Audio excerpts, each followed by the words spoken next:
ในวันที่23มิถุนายน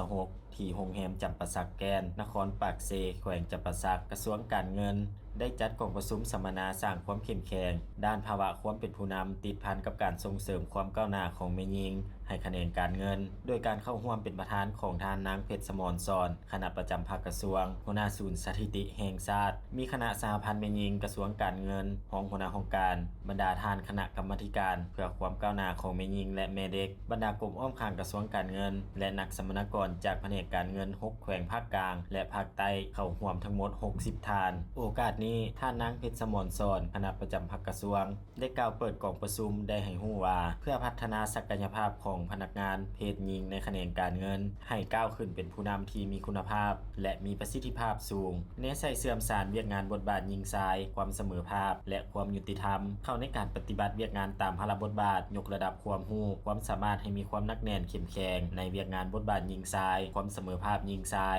ติดพันกับการจัดตั้งปฏิบัติเวียกงานวิชาเฉพาะโดยเน้นการเสื่อมสารการรับรู้ทักษะและพัฒนาตนเองในการปฏิบัติหน้าที่เวียกงานให้ถูกต้องเหมาะสมตามเงื่อนไขสภาพแวดล้อมของสังคมในปัจจุบันในสุดฝึกอบรมครั้งนี้บรรดาท่านจะได้รับฟังการบรรยายและแลกเปลี่ยนความรู้จากวิทยากรผู้ทรงคุณวุฒิด้านความรู้พื้นฐานในการเสื่อมสารบทบาทเข้าในการจัดตั้งปฏิบัติเวียกงานตัวจริงผลกระทบของความบ่เสมอภาพต่อการพัฒนาบุคคลองค์กรและสังคมการมีส่วนร่วมการบ่จำแนกเพศสภาพความแตกต่างระหว่างความเสมอภาพและความเป็นธรรมการจัดตั้งปฏิบัติการติดตามและประเมินผลพร้อมนี้ได้เรียนรู้เกี่ยวกับการจัดสรรงบประมาณที่คำนึงถึงความเสมอภาพระหว่างหญิงชายและการวิเคราะห์งบประมาณผ่านมุมมองเพศสภาพเพื่อให้การนำใช้งบประมาณของรัฐสามารถตอบสนองต่อความต้องการของทุกกลุ่มอย่างทั่วถึงและเป็นธรรมกองประชุมดังกล่าวจะได้ดำเนินไปเป็นเวลา2วันโดยได้รับฟังการบรรยายจากปออินลือซาบาแสงคำที่ปรึกษาด้านบทบาทหญิงชายจากองค์การร่วมมือพัฒนาลาวลูกซัมบัวผลสำเร็จของกองประชุมครั้งนี้ถือเป็นบทบาทสำคัญในการสุกอยู่ให้พนักงานหญิงการแสดงออกในทางวิชาการพัฒนาตนเองอย่างต่อเนื่อง